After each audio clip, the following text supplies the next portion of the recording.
Olá, você vai ver nesta edição do Câmara Rio Notícias. Prefeitura do Rio envia à Câmara Municipal o projeto de lei para taxar aplicativos de hospedagem. No quadro Olhar de Mãe, você vai conhecer detalhes sobre a técnica da relactação. E uma exposição reúne flagrantes de manifestações ocorridas no país desde 2013. Eu gosto mesmo de estar perto, dentro das manifestações, dentro do acontecimento. Não saia daí, a gente volta já.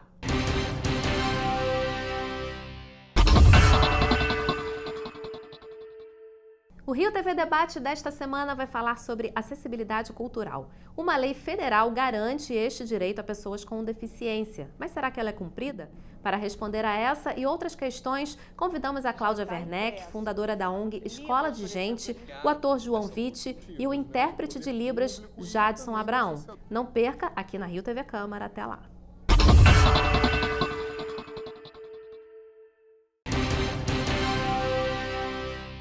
A gente começa esta edição falando sobre o projeto de lei do Executivo que quer taxar os aplicativos de hospedagem. O projeto já foi encaminhado à Câmara do Rio. O município quer usar o dinheiro arrecadado para divulgar o Rio de Janeiro e atrair mais turistas. A verba tem como destinação a Casa Civil. O projeto de lei é para cobrar impostos sobre serviços de empresas como Airbnb, Decolar.com e Booking.com. Esses sites usam a internet para oferecer hospedagem.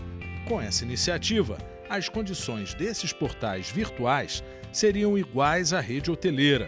Os vereadores também vão avaliar um projeto de lei complementar que prevê o pagamento de uma taxa de contribuição para fomento ao turismo do Rio pago pelos proprietários de imóveis oferecidos nestes sites.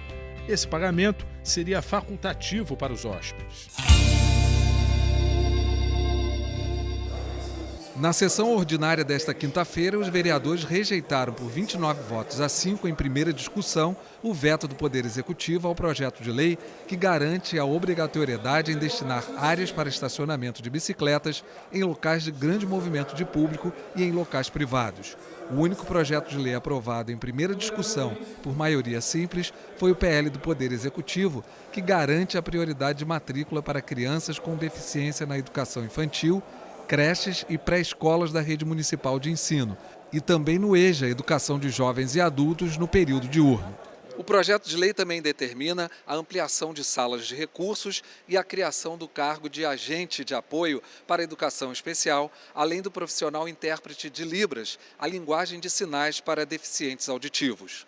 E a partir de hoje, o Câmara Rio Notícias abre espaço para discutir questões ligadas à maternidade.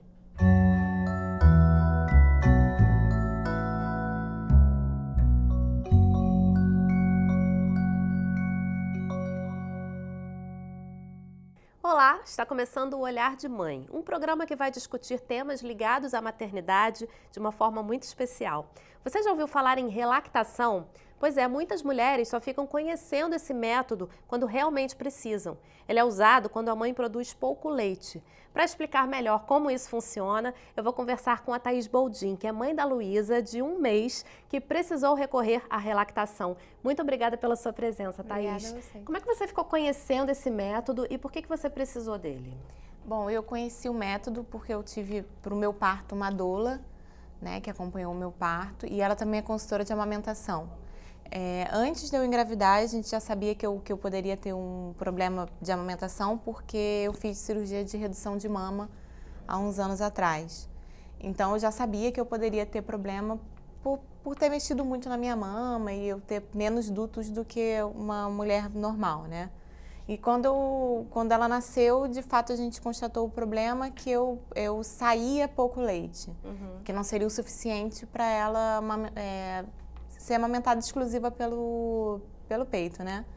Então aí a minha doula, que também é consultora de amamentação, ela me ajudou com isso, me apresentou essa técnica e me ajudou a conseguir fazer a técnica com ela logo que ela nasceu. Pra gente ter uma ideia de como é, que a gente fica pensando, como é que é isso, né? A gente tem uma ilustração aqui que mostra mais ou menos, é claro que cada mãe vai se adaptando, né? Nesse jeito aqui, tem um recipiente que fica o leite e ele é acoplado ao bico do peito por um canudinho, é isso? Me explica melhor como é que você sabe mais que eu. Eu uso uma mamadeira mesmo, que eu fiz um furinho um pouco maior e passo uma sonda.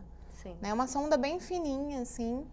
E no começo eu tentei fazer assim com esparadrapo, prendendo, só que depois eu já não me adaptei tão bem. Então ela pega no peito e eu passo a sonda pelo cantinho da boca dela, assim, uma sonda bem fininha. E conforme ela vai puxando no peito, vai saindo pela sonda também. Ela suga os dois ao mesmo tempo, Os né? dois O ao mesmo canudinho tempo. e o bico. Isso. E você sente que tá saindo leite, assim? Qual é a sua sensação? A minha sensação, eu não sinto. Eu sinto ela sugar, né? Eu vejo pelo movimento e sinto ela sugar, mas eu não sinto o leite sair. Né? E da mamadeira a gente vai vendo que vai diminuindo até acabar. Ela se adaptou super bem e mama tudo por ali. E qual foi a participação da doula, assim, nesse momento? Porque quando a gente tem filho, a gente também está aprendendo, né? Mesmo sem a relactação, já é difícil você aprender a técnica de amamentar, né? Sim. Às vezes a criança não consegue pegar o bico, ou o bico dói muito, você precisa apelar até para um bico de silicone. Como é que ela foi importante, assim, nesse momento para você? Olha, ela foi fundamental durante todo o processo, assim, do parto, depois, antes do parto, no parto, depois. Foi fundamental, assim, achei que foi uma ajuda que eu tive, que no começo a gente pensava, será que é necessário? Não é, mas hoje em dia a gente vê que foi fundamental. Ela me ajudou muito a ter essa, não desistir da amamentação, a usar essa técnica, me ajudou Às vezes dá fazer. vontade, né, de desistir, porque né? a gente começa, mas eu falei, não vou desistir porque eu sei que é pelo bem dela, sabe? Claro. Pelo bem da minha filha, mas a gente vê que é difícil, que ainda mais que eu sabia que não ia ser no primeiro dia que a gente tentou não dar o complemento e a menina chorava e não mamava. E eu Você chora junto, né? E eu fiquei nervosa e a menina ficou nervosa. Eu falei, bom, isso não vai funcionar. Se eu ficar nervosa e ela ficar nervosa, e mesmo que o negócio não vai acontecer.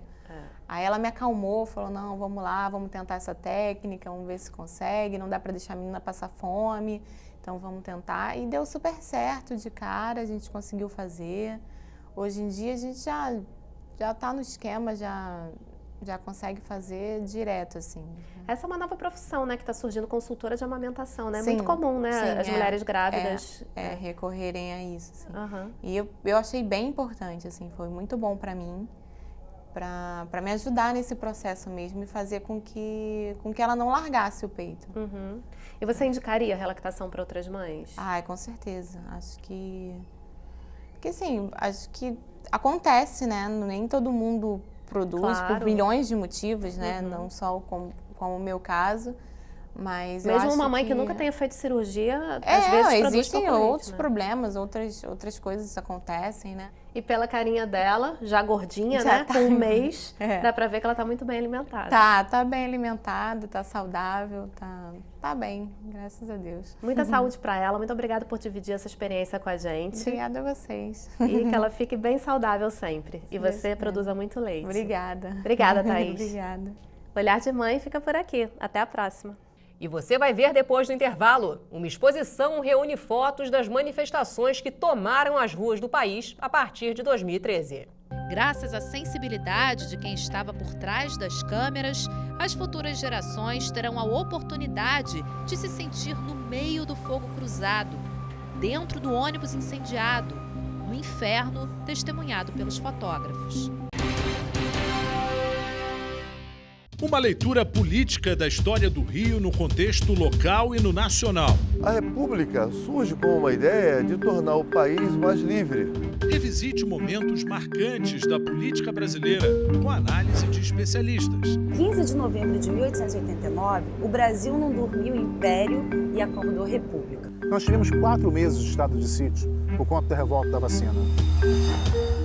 Resgate a memória de locais importantes da cidade. O Rio de Janeiro, como capital da República, ele tem prédios públicos que são marcados. Não perca Fatos Políticos, na Rio TV Câmara.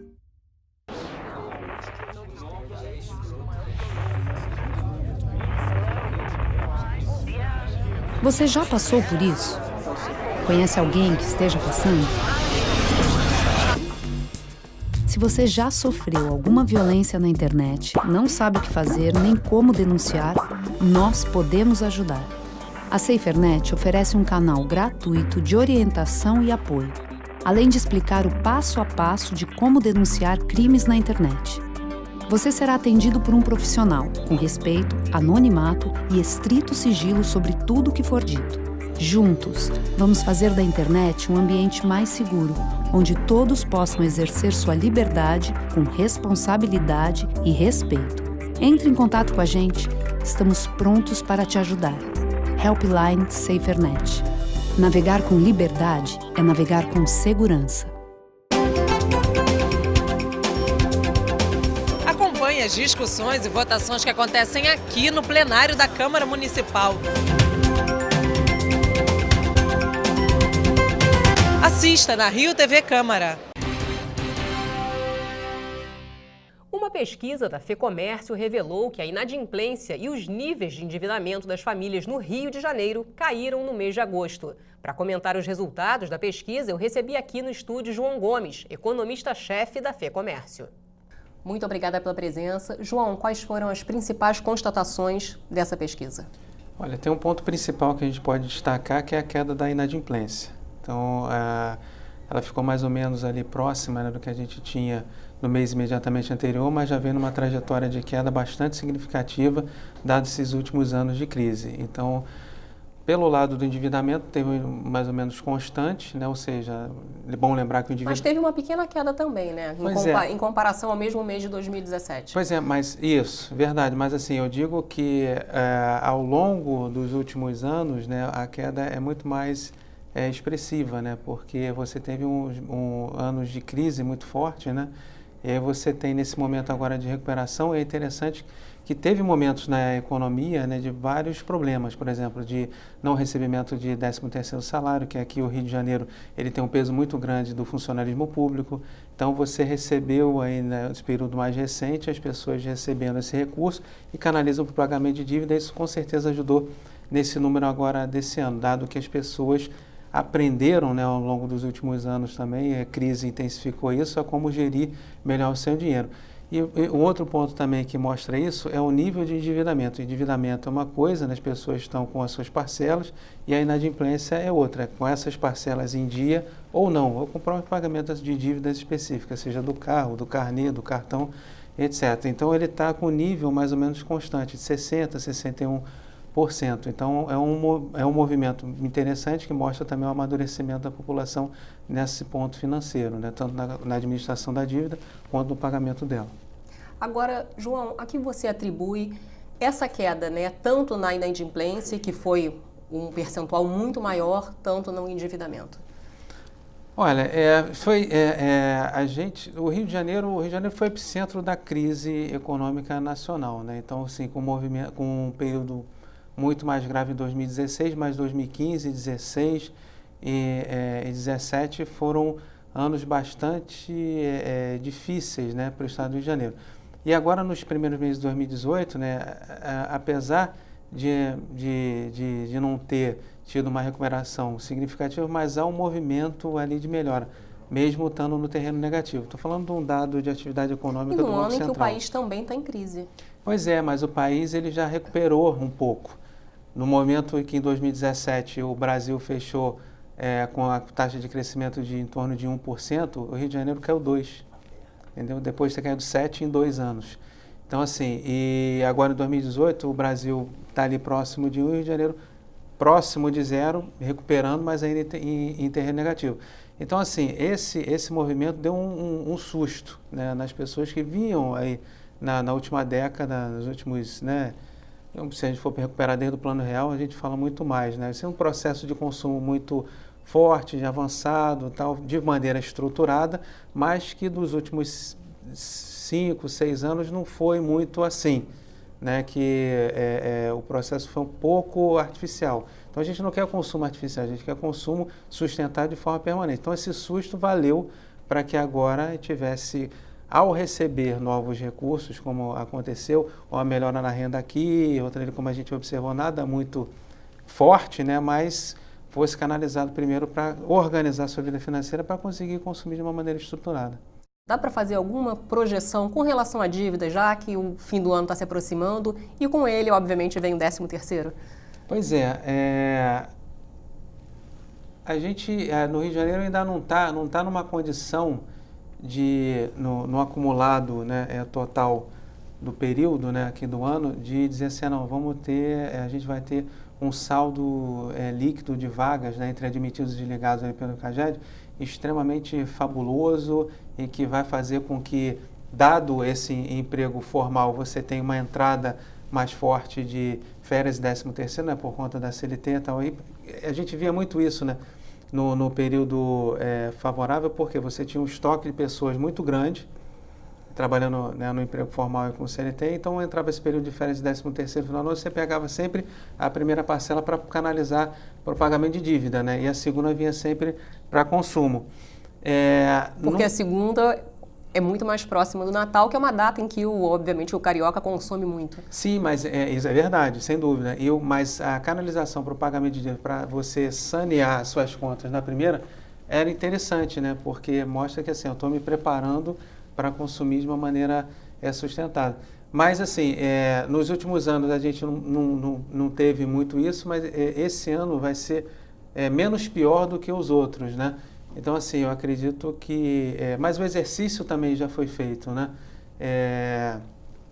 Teve para aqueles que estão empregados, eu estava com receio, estava com expectativas prejudicadas, né? Ele vendo uma luz, né, no final do túnel, também vai passar o processo eleitoral também, que deixa todo mundo um pouco de pé atrás, mas ele estando nessa condição melhor e desanuviando um pouco mais o cenário futuro, né, acho que tem tudo para que o final do ano comece aí uma virada positiva e se consolide em 2019. Vamos ver o que vem da política, né? Tomara. Muito obrigada, João. Eu que agradeço a todos os telespectadores. As muitas manifestações que aconteceram no país a partir de 2013 entraram para a história da política brasileira. Os protestos foram acompanhados de perto pela imprensa. Uma exposição em cartaz no Rio mostra as manifestações sob o olhar de 5 fotógrafos. Quantos sentimentos cabem num clique? As diversas manifestações que vêm acontecendo desde 2013 no Brasil, traduzidas em imagens. Confrontos com policiais, black blocs, tiros, violência, muito fogo. 5 fotógrafos do Rio se arriscaram para conseguir os melhores ângulos de fatos que marcaram a história recente da política brasileira. Para entrar no contexto, a exposição Manifestações foi montada em murais, com os nomes dos fotógrafos em forma de pichação. A intenção era essa, de ter uma cara de manifestação também, dos tapumes, ou mesmo uma pichação de, sei lá, como a gente vê de vez em quando, greve geral, num tapume de obra. A ideia era essa mesmo. Esse mural é feito de fotos da Ana Carolina Fernandes, que está aqui do meu lado. Queria saber em que contexto você tirou essas fotos, que são super fortes, né? Você conseguiu captar aquele momento, por exemplo, aquela ali do skate, foi 1 milésimo de segundo. Como é que foi, Ana? Essa foto foi em 2013, na Cinelândia, né?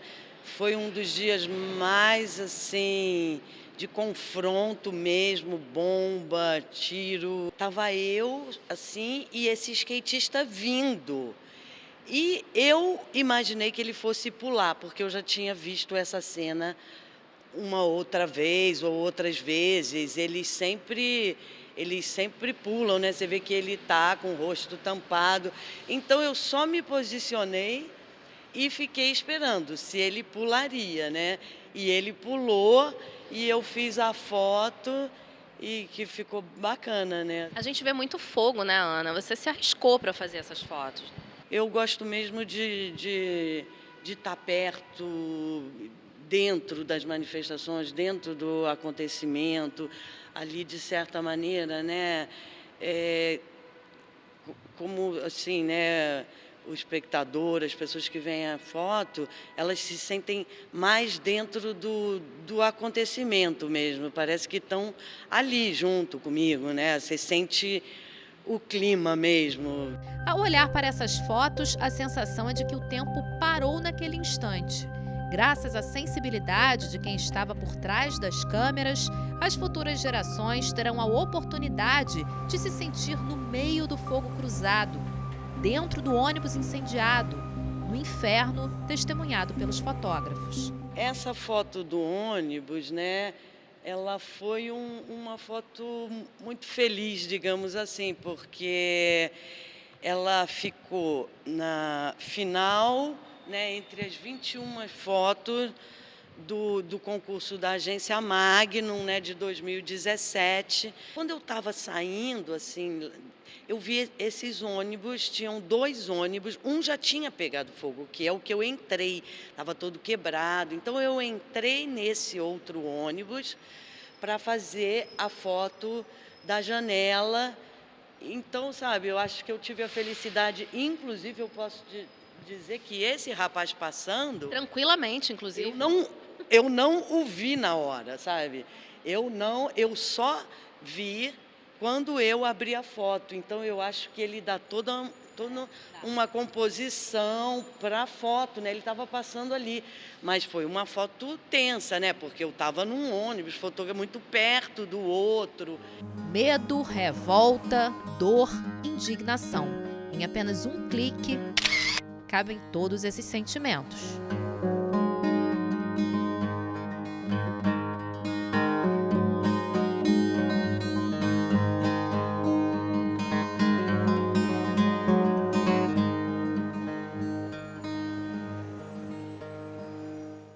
A exposição Manifestações fica em cartaz até domingo na Escola de Cinema Darcy Ribeiro, no centro. A entrada é gratuita. E o Câmara Rio Notícias fica por aqui. Obrigada pela companhia. Amanhã a gente se vê. Rio TV Câmara, 15 anos no ar.